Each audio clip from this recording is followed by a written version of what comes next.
Word meaning हम याद करते हैं तो भूल क्यों जाते हैं? वर्ड मीनिंग याद करने का सही तरीका क्या है? कैसे हम उसको याद करें? क्यों जब हम चैप्टर पढ़ते हैं तो हमें समझ में नहीं आता? तो चलिए आज मैं आपको बताने जा रहा हूं कि वर्ड मीनिंग याद करने का सही तरीका क्या है और वर्ड मीनिंग हम क्यों भूल जाते हैं। क्या ऐसा मिस्टेक्स होता है जो हम करते हैं, कमिट करते हैं हमेशा?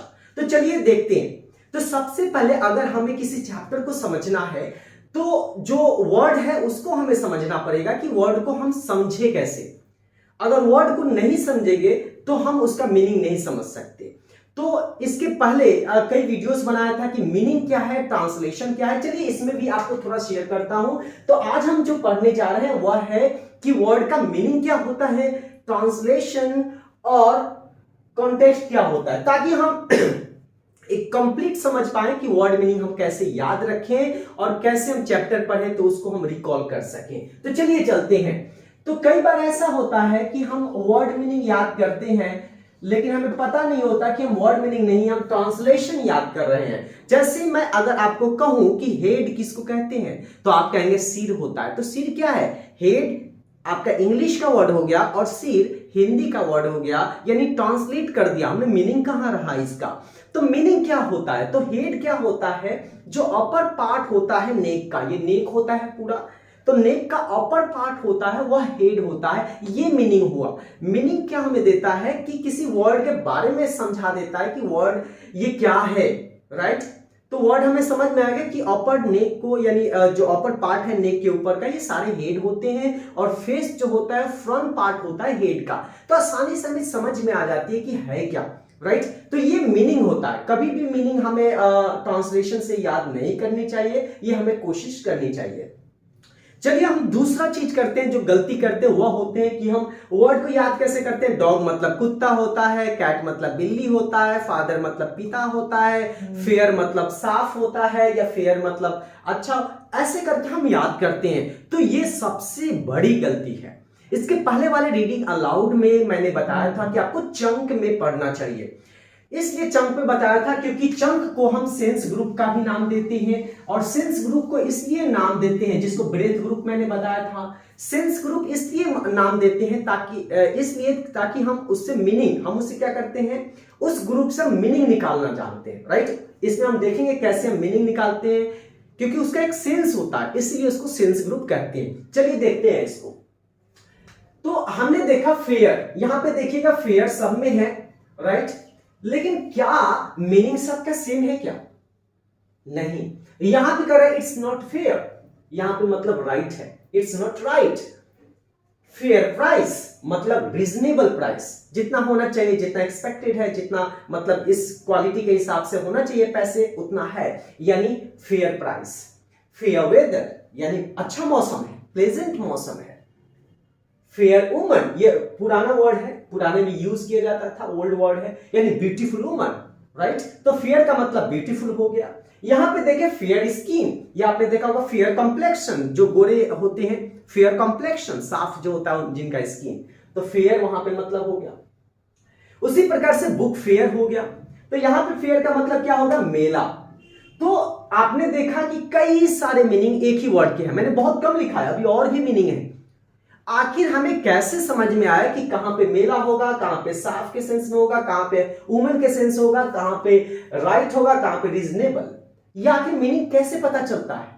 अगर हम अकेले याद करते हैं कि फेयर का मतलब मेला होता है, फेयर का मतलब साफ होता है, तो क्या हम सही थे? नहीं, राइट? तो इसके लिए हमें चाहिए क्या? कॉन्टेक्स्ट। तो कभी भी हमें वर्ड मीनिंग एक ग्रुप में याद करना चाहिए, कभी भी वर्ड को ग्रुप में याद कीजिए, ये बहुत जरूरी है, जिसको हम चंक भी कहते हैं या सेंस ग्रुप भी कहते हैं। जैसे इससे पहले मैं बता दूं कॉन्टेक्स्ट क्या होता है। कॉन्टेक्स्ट क्या होता है जिससे हमें पता चले कि इसका मीनिंग क्या होगा। चलिए हम इसमें कॉन्टेक्स्ट की बात करते हैं। इट्स नॉट फेयर, जो आप कह रहे हो सही नहीं है, इट्स नॉट फेयर, तो वहां पे सही नहीं के सेंस में आ रहा है। तो ये पूरे से ही पता चल रहा है, ये पूरे से ही पता चल रहा है कि यहां पे राइट के सेंस में आएगा। अगर मैं इसकी बात करूं तो इसमें प्राइस से पता चलता है कि प्राइस की बात कर रहे हैं कि फेयर तब रीजनेबल होगा। इसमें वेदर से पता चल रहा है कि वेदर के बारे में जब हम बात करते हैं वहां पे फेयर होता है। यहां पे वुमन से समझ में आ गया कि फेयर जो होता है वो ब्यूटीफुल के सेंस में होगा, क्योंकि यहां रीजनेबल से तो मतलब है नहीं, यहां आपके राइट से मतलब है नहीं। स्किन से मतलब समझ में आ जाता है कि साफ स्किन, गोरा जो बोलते हैं। यहां पे मतलब समझ में आता है बुक से, यानी बुक फेयर। तो इन सब से जो गोला लगाया हो, इससे पता चल जाता है कि फेयर का मीनिंग क्या होगा। तो हमें क्या वर्ड हमें ऐसे ही याद करना चाहिए? नहीं, जिससे पता चल रहा है कि इसका मीनिंग क्या होगा उसको भी साथ में हमें याद रखना चाहिए। जैसे इट्स नॉट फेयर, इसको एक साथ दिमाग पे रखिए आप, तभी समझ में आएगा कि फेयर का मतलब राइट होगा। यहां पे आपको समझ में करना है कि फेयर प्राइस, ऐसे दिमाग में रखना है, केवल प्राइस नहीं, केवल फेयर नहीं, fair price, fair weather, fair woman, fair skin, book fair, ऐसे आपको याद रखना है। इससे क्या होगा, इसका वर्ड मीनिंग, इसका कॉन्टेक्स्ट मिल गया, कॉन्टेक्स्ट आपको समझ में आ गया, जिसको देखने से पता चल जाए कि यहाँ पे क्या मीनिंग होगा, जिसकी वजह से हम इसका मीनिंग निकाल सके, वह वहां पे कॉन्टेक्स्ट वो देता है। फिलहाल के लिए इतना ही। पहले मैं काफी कॉन्टेक्स्ट के बारे में बताया हूं लार्ज लेवल पे कि क्या होता है कॉन्टेक्स्ट। इसी को हम सेंस ग्रुप कहते हैं, इसी को हम सेंस ग्रुप कहते हैं, इसी को हम सेंस ग्रुप कहते हैं। क्यों? क्योंकि सेंस एक बन रहा है कि उसका एक मीनिंग पता चल जा रहा है कि वहां पे मीनिंग, उसका रियल मीनिंग क्या होगा, बेसिक लेवल पे ये आपका पता चल जा रहा है, इसीलिए इसको सेंस ग्रुप का भी नाम देते हैं। अब दूसरा देख लेते हैं, Raman is the apple of his father's eye, और दूसरा है आई एट एन एप्पल। तो क्या एप्पल का मतलब तो हमने सेव सुना है, आपने देखा होगा, A for Apple, Apple mean save, सुना है आपने। तो एप्पल का मतलब क्या होगा, यहां पे एप्पल का मतलब क्या होगा? क्या हम ऐसे कहते हैं कि राम अपने पापा की आंखों का सेव है? गलत हो जाएगा।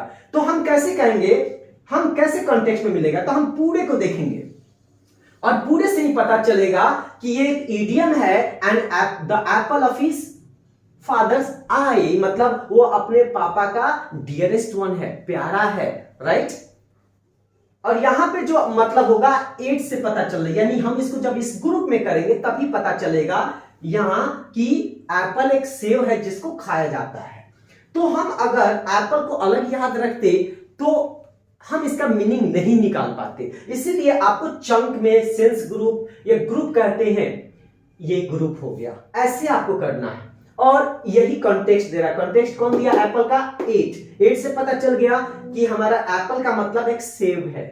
लेकिन इस एप्पल का कॉन्टेक्स्ट क्या हो गया, ये पूरा हमने देखा फादर्स आई करके, तब पता चला कि ये क्या है, यहां पे आंखों का तारा हम इसको कहते हैं, राइट। तो हमेशा ध्यान रखिएगा कि हमेशा वर्ड को कॉन्टेक्स्ट के साथ में याद रखना चाहिए, वर्ड को अकेले मत कीजिए, वर्ड को ग्रुप में दिमाग पे रखिए, ठीक है। और इसके बाद अगले वाले वीडियो में आपको एक चैप्टर के द्वारा समझाऊंगा कि कैसे मीनिंग निकालते हैं, और एग्जांपल्स के द्वारा, प्रैक्टिस के द्वारा, क्योंकि प्रैक्टिस मेन होता है, बिना प्रैक्टिस के कुछ नहीं है। तो आई होप कि आपको ये सारे समझ में आ गए होंगे। So thank you so much.